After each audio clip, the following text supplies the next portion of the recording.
भिवंडी तालुक्यातील कशेळी गाव येथे श्री गणेश गुरुदेव दत्त साई कशेळी आयोजित श्री दत्त जयंती मोठ्या आनंद उत्साहात साजरा। दरवर्षी श्री दत्त जयंती उत्सवानिमित्त कशेळी गावातील दत्त मंदिरात मोठ्या उत्साहात आनंद उत्सव साजरा करण्यात येत असतो। तर यावेळी कशेळी गावचे नामदेव पाटील व वाल्मिक पाटील व तसेच पाटील परिवारातील सर्व सदस्य या दत्त जयंतीच्या उत्सवानिमित्त दत्त मंदिरात भव्य दिव्य कार्यक्रमाचे आयोजन करत असतात। तर यावेळी शिवसेना जिल्हा प्रमुख देवानंद थले व कशेळी गावच्या सरपंच वैशाली देवानंद थले यांच्या हस्ते दत्त जयंती निमित्त दत्त मंदिरात महाआरतीचे आयोजन करण्यात आले होते। तसेच या भव्य दिव्य महाआरतीस मोठ्या संख्येने दत्त भक्तांची देखील उपस्थिती दिसून आली। शिवसेना जिल्हा प्रमुख देवानंद थले यांनी पुढच्या वर्षी दत्त जयंतीच्या उत्सवासाठी भव्य दिव्य मंदिराचे रूपांतर करण्याचे आश्वासन देखील दिले आहे व तसेच यावेळी दत्त जयंती निमित्त शुभेच्छा देखील दिल्या आहेत। तसेच नामदेव पाटील यांनी देखील दत्त जयंती निमित्त सर्व दत्त भक्तांना शुभेच्छा देत मोठ्या आनंदात दत्त जयंतीचा उत्सव साजरा केला।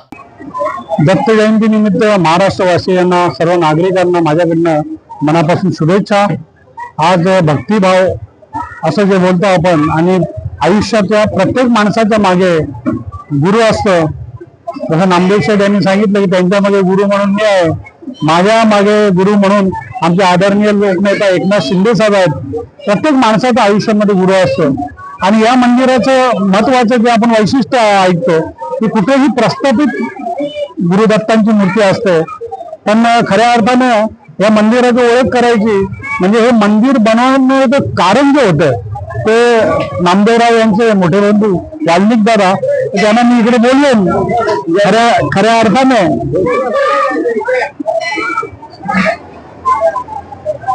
अर्थानं ह्या माणसामुळे हे मंदिर बनलं, ही वास्तू बनली आणि एक एक गोष्टी इथे वाढत गेल्या।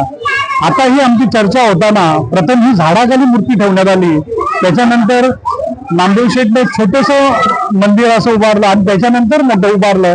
आता आम्ही बघितल्यानंतर हेही मंदिर आणि जागा आम्हाला कमी वाटायला लागली।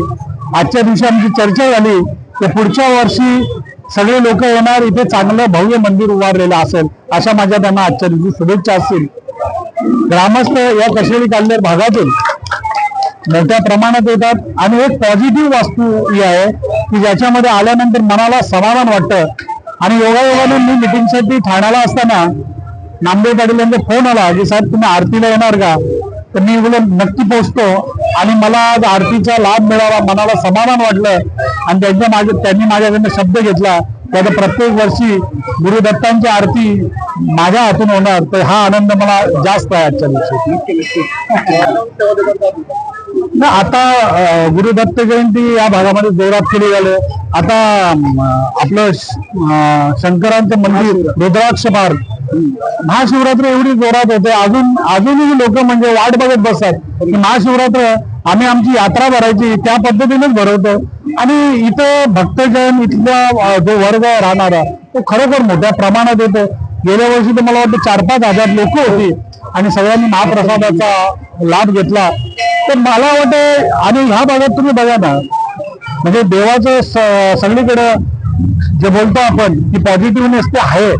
एवढ्या लोकसंख्येमध्ये लाखाच्या वर पब्लिक राहते पण एकही कुठला वाईट कृत्य इथं घडत नाही। ते मला वाटतं परमेश्वराची ती कृपा आहे कशेळीवरती आणि या भागावरती। तर अशाच पद्धतीने या देवांचा आशीर्वाद आमच्यावरती राहील।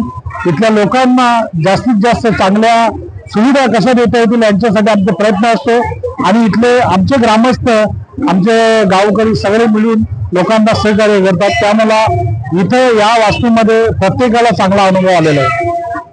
तर लोक तीर्थक्षेत्रात जातात, आपले हिंदुत्ववादी आपण सगळे आहोत, तर मंदिर आणि देव आपल्याला श्रद्धा ही जन्मापासूनच आपल्यामध्ये आहे आणि ते नक्की प्रत्येकाने जपला पाहिजे, जोपासला पाहिजे।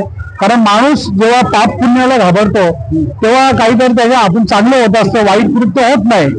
त्यासाठी देव हे आपल्याला एक स्मरण करून देण्यासाठी प्रत्येक संतांनी आपल्याला, म्हणजे तुकाराम महाराज असतील, ज्ञानेश्वर महाराज असतील, यांनी आपल्याला प्रथा टाकून दिल्या आहेत। आणि कुठलीही संकल्पना ही देवांच्या नावाने असले का माणूस ते फॉलोअप करतो। राजकारणी माणूस नेहमीच देवांवरती जास्त विश्वास ठेवतो, पण मला वाटतं ज्याचा कामांवरती विश्वास आहे त्याला देवांचंही करावं आणि लोकांचीही सेवा करावी। कारण ईश्वराने सांगितलं की लोकसेवा ही ईश्वर सेवा आहे। सुरक्षा संदर्भासाठी इथे तुम्ही बघाल तर आपण पोलीस चौकीचं बांधकाम करून केलेलं आहे। त्याच्यामुळे पोलीस चौकी आल्यामुळे लोक बऱ्याचशा प्रमाणात तिथे घाबरून कुठलेही वाईट कृत्य होत नाही.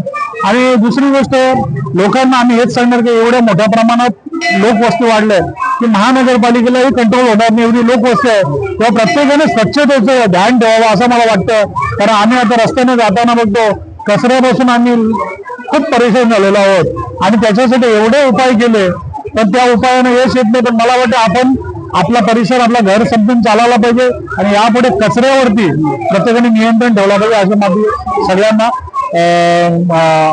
नक्कीच मी आवाहन करेन. दत्त जयंती निमित्त पहिला प्रथम सर्व नागरिकांना सालाबाद प्रमाणे येणारे भाविक आणि माझे मित्र आणि परिवार किंवा साहेब यांना प्रथम पहिला शुभेच्छा सर्वांना. हे मी असं सांगेन की जे मंदिर आहे ना, हे मंदिर पहिला म्हणजे आमचे दादा आहेत ना, वाल्मी दादा, त्यांना खाडीमध्ये मूर्ती भेटली होती, छोटी मूर्ती. त्याच्यानंतर मग ते वडिलांनी छोटं मंदिर बनवलं. त्याच्यानंतर मग एक दिवस साहेबांना विषय काढला का साहेब मला मंदिर थोडं मोठं बनवायचं आहे. तर साहेबांनी सरळ सांगितलं तुला जे वाटतं ते योग्य कर बोलतो. तर त्यांची साथ मला पहिल्यापासून आहे. तर गुरु असावा पाठीराखा. तर साहेबांसारखा गुरु ज्याला लाभला ना, तो बोलतात ना, तो परीस ज्याचा हात लागला तर त्याचं दर्शन होणार. एवढे बोलून माझे 2 शब्द संपवतो.